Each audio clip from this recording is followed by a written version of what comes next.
BA part 3 के सभी विद्यार्थियों को पुनः मेरे यूट्यूब चैनल में एक बार वेलकम है। आज हम लोग यहाँ 5वें अध्याय में बंगाल में अंग्रेजी सत्ता की स्थापना पे इसे अलग अलग छोटे छोटे मैं पार्ट्स में करने का प्रयास किया हूँ, ताकि आपको सुविधापूर्वक कम समय में आप एक एक विषय वस्तुओं को आसानी से समझ सके, अलग अलग प्रश्नों के माध्यम से आप अपने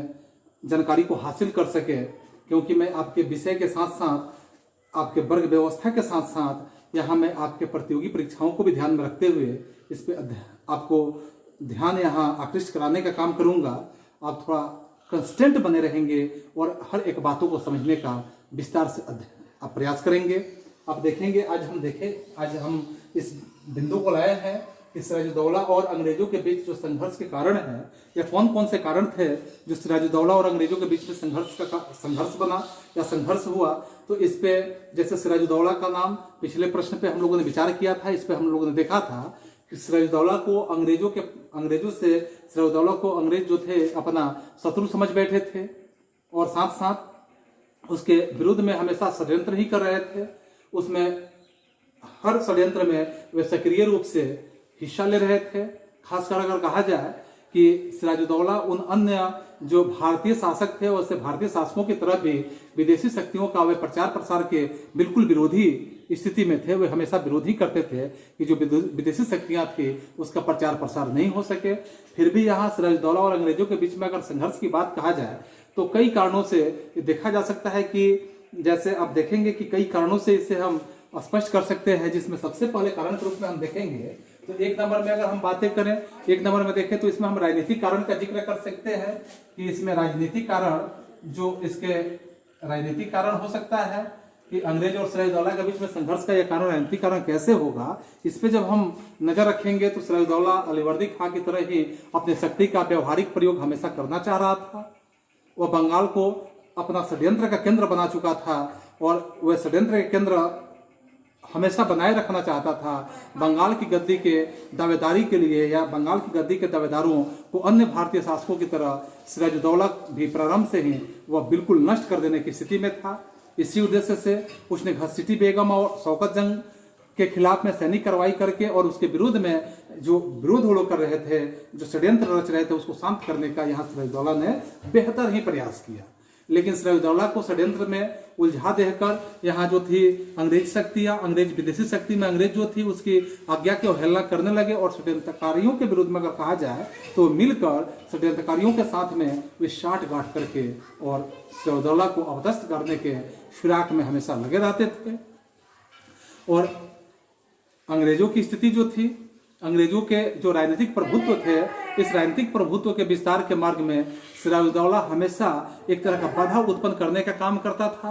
और सिराजुद्दौला अंग्रेजों के प्रति संवेदनशील निश्चित रहता था। वो हमेशा समझ रहा था कि अंग्रेज कभी न कभी उसके साथ घात कर सकते हैं, तो हमेशा संवेदनशील रहता था। इसलिए वह बंगाल में उसकी शक्ति को हमेशा से छीन रखने का भरसक प्रयास करते रहा।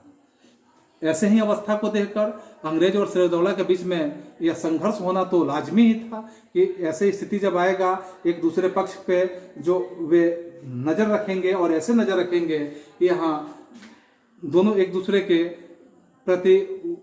जैसे अंग्रेज थे यहाँ सिराजुद्दौला से नफरत करते थे, सिराजुद्दौला जो था अंग्रेजों से हमेशा सशंकित रहता था, तो क्रांति होना, युद्ध होना तो स्वाभाविक तय है। अब यहाँ देखेंगे दूसरे पॉइंट के रूप में तो अंग्रेजों के प्रति अगर कहा जाए, दूसरे पॉइंट में अंग्रेजों के प्रति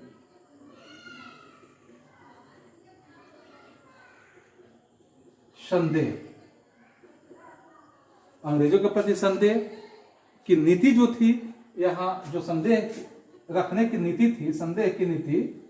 तो इस नीति के माध्यम से अगर हम समझेंगे कि अंग्रेजों के प्रति वो अक्सर संदेह रखता था और यह बात अंग्रेजों को भी पसंद नहीं थी। और यह संदेह रखना इसके लिए तो अनिवार्य था क्योंकि भारत में जो अंग्रेजों की फ्रांसीसियों के व्यवहार ने ऐसे भारतीय जो राजा थे, यहाँ के भारतीय राजाओं को एक तरह से शक की दृष्टि से अर्थात संकालू बना देने में कहीं भी छोड़ने का काम नहीं किया। क्योंकि जो भी योग्य राजा था, जिसमें योग्यता थी, जिसमें शासन चलाने की क्षमता थी, वे समझ रहे थे कि यहाँ अंग्रेजों के प्रति वे हमेशा शक की नज़र से देखते थे। और दक्षिण भारत में जैसे कर्नाटक के युद्ध में अवसर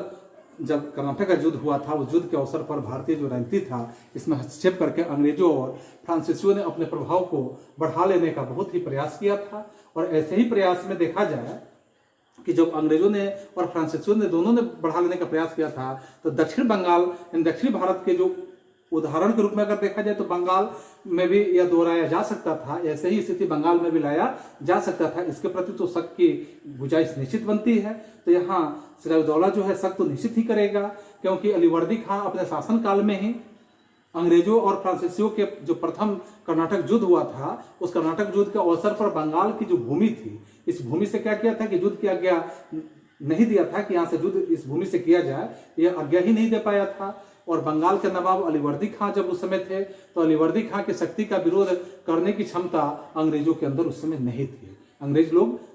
अलीवर्दी खां के शक्ति का सामना नहीं कर सकते थे। और मरने से पहले अलीवर्दी खां ने इस बात को सिराजुद्दौला को भली भांति समझा चुका था और एक तरह की नसीहत दे चुका था। ऐसे नसीहत दिया था कि जो मुल्क के अंदर यूरोपीय कौम पर वो हमेशा नजर रखेगा, क्योंकि यदि यहाँ अलीवर्दी खां के शब्दों के अनुसार कहा जाए कि यदि खुदा मेरी उम्र बढ़ा देता तो मैं तुम्हें इस डर से हमेशा के लिए आज़ाद कर देता,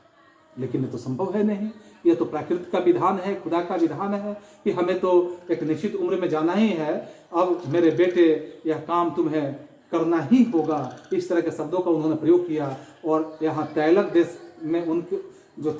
तैलक देश है, यहाँ तेलंग देश में उनकी लड़ाइयाँ और उनकी जो तेलंगाना युद्ध हुआ था, इस पर उन्होंने बताया था कि तेलंग देश में उनकी उम्र,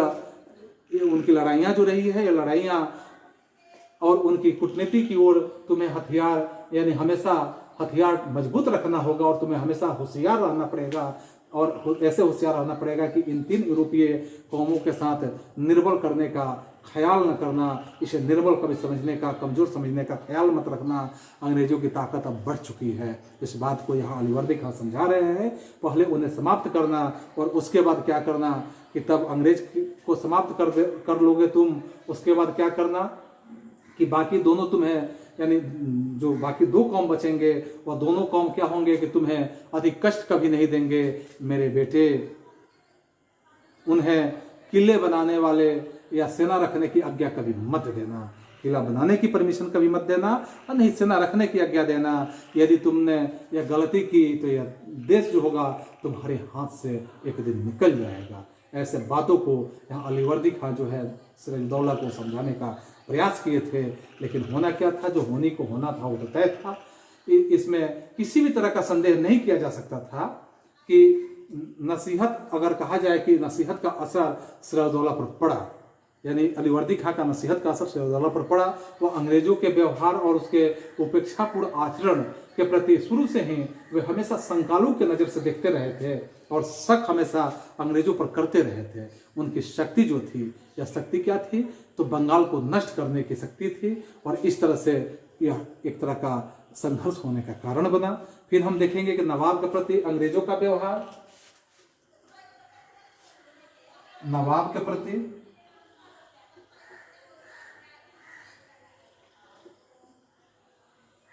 अंग्रेजों का व्यवहार।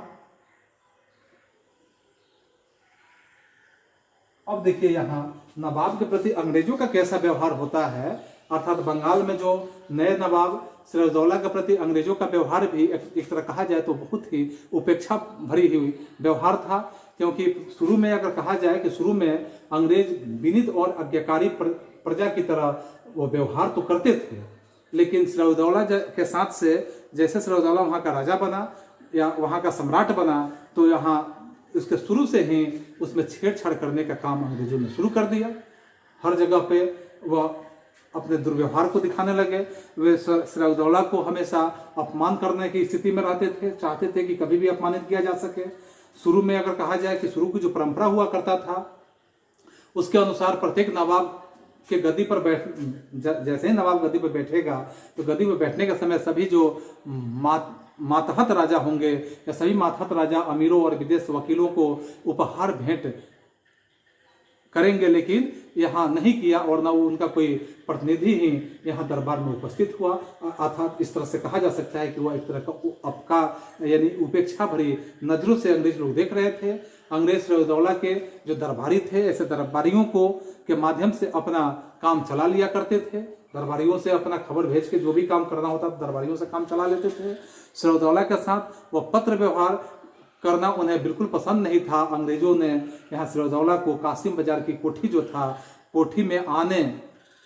तक से रोक दिया था और इस तरह से अपने ही राज्य में एक विदेशी शक्ति के उपेक्षापूर्ण व्यवहार को अगर कहा जाए कि सहना किसी भी स्वाभिमानी शासक के लिए अगर यह संभव हो पाए तो बिल्कुल संभव नहीं हो सकता है, क्योंकि ऐसी प्रतिष्ठा की रक्षा के लिए अंग्रेजों से युद्ध करना एक तरह की आवश्यक कदम बन चुका था यहाँ सिराजुद्दौला के लिए। दूसरी ओर अंग्रेजों की स्थिति को देखा जाए, अंग्रेज और सिराजुद्दौला के विरोधी जो शौकत जंग के पत्राचार कर उसे नवाब के विरुद्ध संघर्ष के लिए उत्साहित हमेशा करते रह रहे थे। फिर हम यहाँ अगले बिंदु पे विचार करेंगे। अगले बिंदु में हम कह सकते हैं कि अंग्रेजों के द्वारा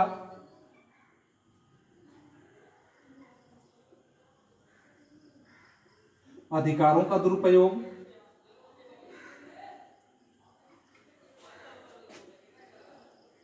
अंग्रेजों के द्वारा अधिकारों का दुरुपयोग हो रहा था। तो अंग्रेजों के द्वारा अधिकारों का कैसे दुरुपयोग हो रहा था कि जैसे साम्राज्य के जो कानून थे,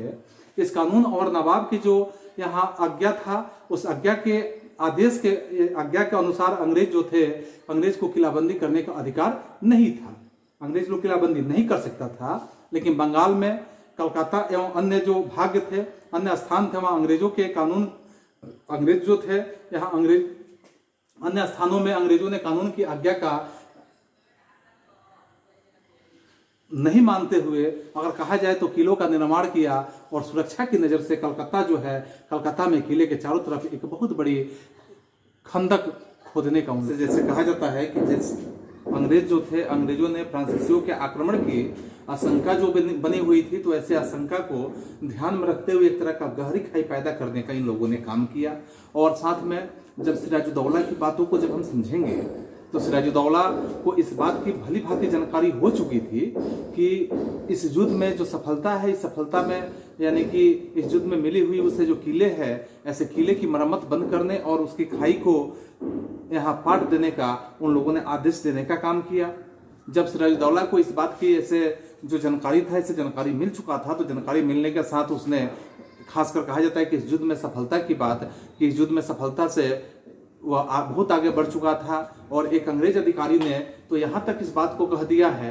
कि यह खाई जो है भर दी जाएगी, लेकिन यह खाई जो भरी जाएगी, यह अगर भरी जाएगी तो अंग्रेजों के माध्यम से कहा गया था कि खाई भरी जाएगी तो मुसलमानों की गर्दन से, यानी कि इसके सर से भरी जाएगी, इसके माथे को काटकर, इसके गर्दन को काटकर इस गर्दन से भरी जाएगी। और खासकर ऐसा अपमानजनक अगर बात देखा जाए तो अपमानजनक उत्तर पाने के बाद सिराजुद्दौला जो थे, उनको अंग्रेजों के संघर्ष की नीति अपनाने के लिए बिल्कुल बाध्य हो जाने के स्थिति में आया। फिर हम यहाँ पांचवें बिंदु पे विचार करते हैं, यानी कि चौथे बिंदु जब हम लोगों ने देखा तो पांचवें में देखेंगे व्यापारिक सुविधा की अवहेलना। अर्थात यहाँ पांचवें बिंदु में व्यापारिक सुविधा की अवहेलना। व्यापारिक सुविधा की अवहेलना की बात जो था अंग्रेजों के माध्यम से तो सिराजुद्दौला के प्रति किया ही जा रहा था, जिसमें मुगल सम्राट के रूप में अगर देखा जाए कि मुगल सम्राट की जो आज्ञा था, उस आज्ञा के अनुसार अंग्रेजों को व्यापार करने के लिए एक तरह से चुंगी नहीं देनी पड़ती थी। यह सुविधा जो था बंगाल के ईस्ट इंडिया कंपनी के माध्यम से, और ईस्ट इंडिया कंपनी जो थी, ईस्ट इंडिया कंपनी को बिल्कुल प्राप्त थी, लेकिन कंपनी के जो यहाँ दस्तखती बात होता था, यानी दस्तखती से जो पास, जिसे हम दस्तक कह सकते हैं, तो इसे दस्तक के नाम से जाना जा सकता था। माल जो था बंगाल प्रांत में कहीं भी अंग्रेजों का आ सकता था या जा सकता था। कंपनी के अधिकारी जो होते थे, ऐसे कंपनी के अधिकारी दस्तक का अक्सर दुरुपयोग करने का काम करते थे, और जब दस्तक का दुरुपयोग करते थे वे भारतीय व्यापारियों के साथ में, या भारतीय व्यापारी जो थे, व्यापारियों के हाथ दस्तक बेच देने का अंग्रेजों ने काम करने का शुभारंभ कर दिया। वे अपने दस्तक को बेच देते थे और भारतीय व्यापारियों का माल भी वे कर मुक्त करा देने का काम करते थे। कर मुक्त करा देने का मतलब, क्योंकि दस्तखत के माध्यम से जो माल होता था उसे कर मुक्त कर दिया जाता था। तो नवाब के अधिकारी जो थे, इस अधिकारियों के द्वारा जब विरोध प्रकट किया जा रहा था तो वे भारतीय व्यापारियों को संरक्षण देने का काम करने लगे। और इससे क्या हुआ कि भारतीय व्यापारी जो थे अंग्रेजों के संरक्षण पाकर, अंग्रेजों का एक तरह से कहा जाए तो वे उसके मंत्रमुग्ध होने लगे। और इस प्रथा से राज्य को आर्थिक हानि उठाने की नौबत आने लगी, क्योंकि जब पूरे माल की खरीद बिक्री जो होगा या कर मुक्त होने लगेगा तो निश्चित है कि यहाँ खरीद बिक्री में राज्य को जो टैक्स का मामला होगा उसमें राज्य की कमी हो जाएगी, राज्य के इनकम की या राज्य के आय की कमी हो जाएगी। दूसरी तरफ अगर हम बात करते हैं कि अंग्रेजों की कोठी जो थी या नगरों में, अब जब भारतीय व्यापारियों का माल पहुंचता था अंग्रेज वहाँ कोठी में, तो उन पर बिना किसी राजकीय आज्ञा के वे चुंगी वसूलने का काम करते थे। सरउदौला दस्तखत प्रथा के अगर उन्मूलन को कहा जाए तो यहाँ ऐसे उन्मूलन के दोष को दूर करने के लिए अंग्रेजों से समझौता करने की स्थिति में थे और अंग्रेजों से समझौता करना वे चाहते थे। लेकिन अंग्रेज जो थे अपने विशेषाधिकार को छोड़कर ऐसे जो विशेषाधिकार था, इस विशेषाधिकार के लिए वे बिल्कुल तैयार नहीं थे कि इस विशेषाधिकार को छोड़ा जा सके। और अतः अंग्रेजों और सिराजदौला के बीच में एक तरह कहा जाए कि आर्थिक प्रश्नों को लेकर, आर्थिक स्थितियों को लेकर आपसी विवाद होना निश्चित था। फिर हम छठे बिंदु पर विचार करेंगे कि छठा जो कारण था, इस कारण में देखेंगे कि नवाब के विरोधियों को अंग्रेजों के द्वारा संरक्षण की बात होता है, यानी कि नवाब के विरोधियों को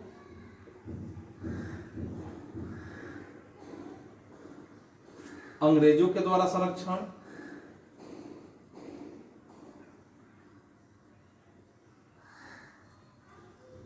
तो नवाब के जो विरोधी थे, यानी नवाब विरोधी जो भी कार्य करते थे उसे अंग्रेज लोग क्या करते थे कि संरक्षण देने का काम करते थे। क्योंकि नवाब जैसे थे बंगाल के नवाब का दरबारी, यदि कोई भी अपराध करता था या नवाब से वो विद्रोह करता था तो अंग्रेज उसे क्या करते थे, कलकत्ता की कोठी में शरण देने का काम करते थे। और अंग्रेजों ने जैसे पूर्णिया के शासक, अब इसके पहले जिक्र में सुने हैं कि शौकत जंग को सिराजदौला के विरुद्ध में भड़काने का भी काम किया था। मुर्शिदाबाद के दीवान जो थे, यानी मुर्शिदाबाद के दीवान राजा राजवल्लभ को अंग्रेजों ने अपने पक्ष में मिला लेने में बहुत ही मेहनत नहीं करना पड़ा, अर्थात उसे अपने पक्ष में, क्योंकि वो सिराजदौला के वो खिलाफ में मुर्शिदाबाद के राजा राजवल्लभ हुआ करते थे, तो उसे अपने पक्ष में अंग्रेजों ने भली भांति मिला लिया। और इस तरह रहा है कि राजवल्लभ जो थे, राजवल्लभ घसीटी बेगम से सहयोग प्राप्त करके राजवल्लभ ने क्या किया कि अपार धन वैभव अपने पास इकट्ठा कर लिया, बहुत ज्यादा संपत्ति को उसने अर्जित कर लिया। और जब उसके पास बहुत ज्यादा संपत्ति अर्जित हो गया तो ऐसे अंग्रेजों के वो पक्ष में था, अंग्रेजों के साथ दे रहा था। और अंग्रेज जो थे यहाँ सिराजदौला के विरोध में काम करते थे और सिराजदौला जो था यहाँ धन प्राप्त करने के बिल्कुल होड़ में लगा हुआ था। लेकिन राजवल्लभ का एक पुत्र था किशनदास, तो किशनदास को संपत्ति देने के लिए, यानी राजवल्लभ ने क्या किया, किशनदास को संपत्ति के साथ कलकत्ता भेज देने का काम किए। और जब कलकत्ता में भेजे तो वहां कलकत्ता भेजने के बाद किशनदास को सिराजदौला ने जब वापस बुलाने के लिए एक तरह का घोषणा पत्र भेजा तो अंग्रेजों ने किशनदास को वापस भेजने से बिल्कुल इनकार कर दिया। अर्थात एक तरह की खुली चुनौती के रूप में कहा जा सकता है कि अंग्रेजों के खिलाफ, यानी अंग्रेज जो थे यहाँ सिराजदौला के खिलाफ अर्थात नवाब के खिलाफ एक तरह का खुली चुनौती दिए कि हम किशनदास को वापस नहीं भेज सकते हैं। फिर दूसरी घटना यहाँ देखेंगे इसके साथ कि ऐसी स्थिति आता है कि जैसे अंग्रेज जो होते हैं यहाँ अंग्रेज जो है वैसे नवाब के शत्रुओं को संरक्षण देकर एक तरह से नवाब के प्रति खुली चुनौती देने का काम कर रहे हैं। पुनः आप यहाँ अगली स्थिति में देख रहे हैं कि सिराजदौला ने जब कोठी यहाँ बनाने का प्रयास जो अंग्रेज लोग के माध्यम से हो रहा था, तो वैसे नवाब के जो शत्रु थे यानी अंग्रेजों में खासकर उन्हें बुलाकर, अंग्रेजों को बुलाकर, और नवाब ने क्या किया कि कोठी का जो कार्यक्रम था यानी कार्यकलाप चल रहा था उस कार्य को उसने रोकने का कहा। तो यह क्या हुआ कि अंग्रेजों के द्वारा उसे रोका नहीं गया बल्कि उसे और तेजी से काम शुरू कर दिया गया, जारी रखा गया। यानी कि ध्वस्त होने की ऑर्डर मिला था, ध्वस्त होने का अर्थात उस कोठी को जहां तक बना हुआ था उसको तोड़ ही देना था। लेकिन उन लोगों ने तोड़ने के बजाय क्या किया कि और उसको तेजी से काम कराने लगा और उसमें सुंदरता वैभवता देना शुरू कर दिया। और यह क्या कहा जा सकता है, एक तरह से अगर क्या कहा जाए कि यह अंग्रेजों के माध्यम से यहाँ नवाब के प्रति बिल्कुल खुली चुनौती यहाँ सामने प्रस्तुत होता है। और इस तरह से अंग्रेज जो है नवाब के आज्ञा की अनसुनी कर देते हैं। और अनसुनी करने का मतलब होता है कि यहाँ जैसे दंड देने के उद्देश्य से सिराजदौला को अंग्रेजों के खिलाफ आक्रमण की नीति एक तरह से तैयार करने के लिए विवश हो जाना पड़ता है। फिर यहाँ देखेंगे अगले बिंदु पे कि कलकत्ता पर आक्रमण की बात आता है कि कलकत्ता पर आक्रमण,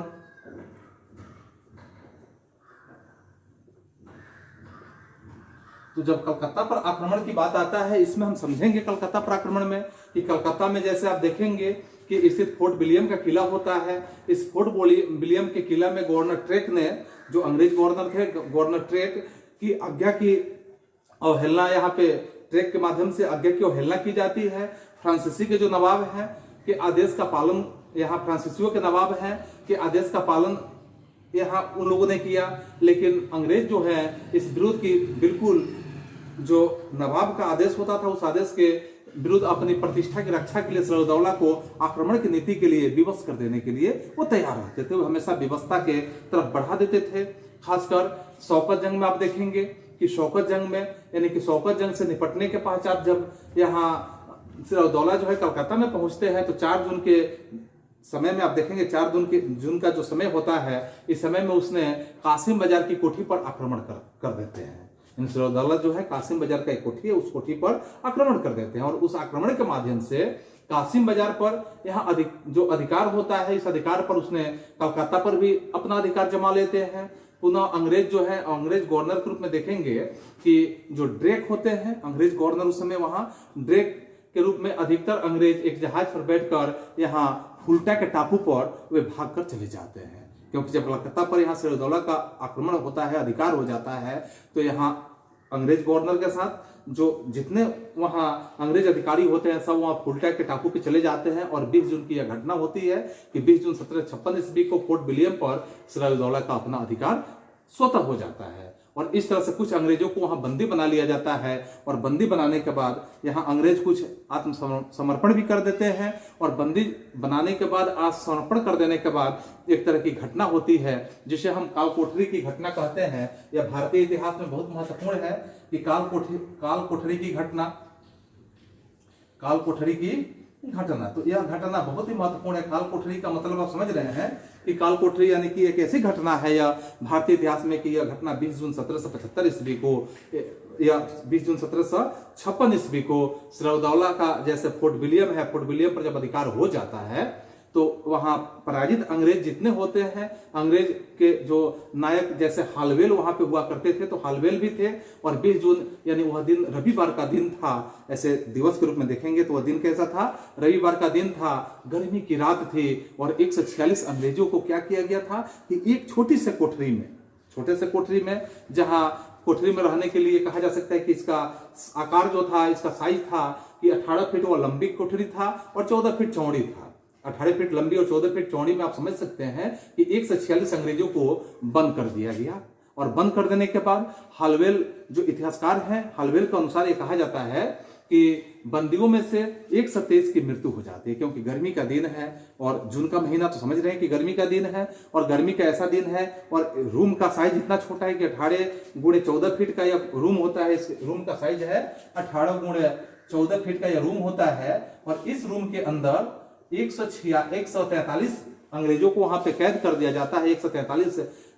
कहीं कहीं 146 भी इसका जिक्र मिलता है कि 146 का यहाँ कैद कर दिया जाता है। तो 146 को जब कैद कर दिया जाता है, इसमें हम देखेंगे कि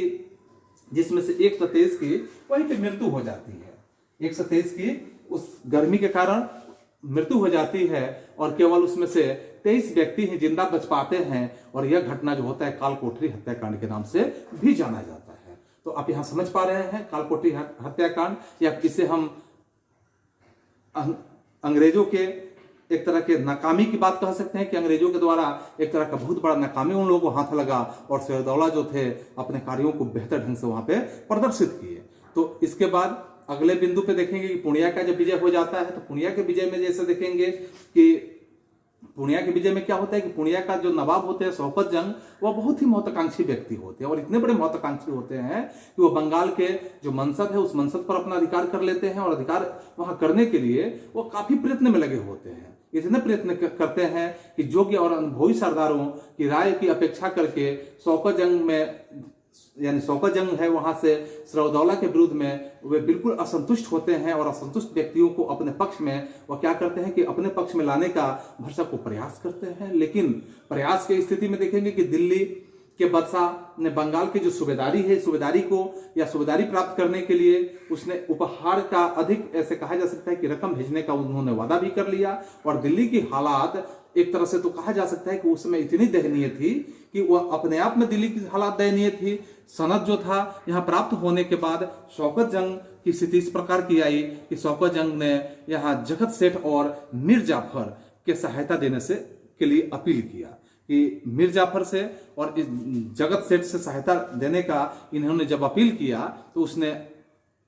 आलम पनाह के माध्यम से यानी अपने आप को आलम पनाह की एक उपाधि को इन्होंने ग्रहण कर लिया कि जैसे सहायता देने का उन लोगों से आग्रह किया तो आलम पनाह के नाम से अपनी उपाधि धारण कर लिया। जैसे यह पूछा जा सकता है आपसे ऑब्जेक्टिव में कि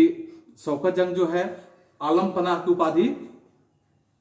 धारण किए, यानी कि यह प्रश्न हो सकता है कि शौकत जंग किस उपाधि से अपने आप को सुशोभित किए, तो आलम पनाह की उपाधि से सुशोभित किए और खुद स्वतंत्र शासक होने की अपने आप को उन्होंने घोषणा कर दिया। और जब खुद स्वतंत्र शासक होने की घोषणा किए अपने माध्यम से, तो शौकत जंग को सबक सिखाने के उद्देश्य से सिराजुद्दौला ने क्या किया कि 16 अक्टूबर के दिन,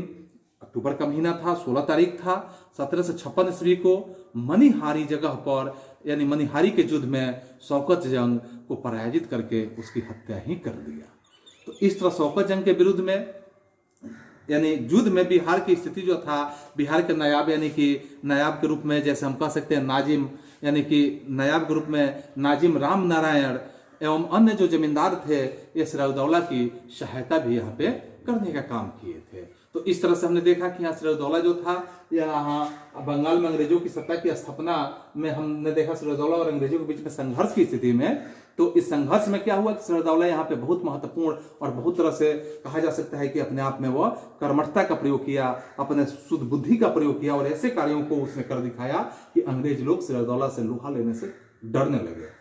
लेकिन अगले सीरीज में हम देखेंगे, फिर अगली बात है। आज का सीरीज हमारा यहीं पे समाप्त होता है, यह प्रश्न हमारा समाप्त होता है। तब तक आप सभी को एक बार पुनः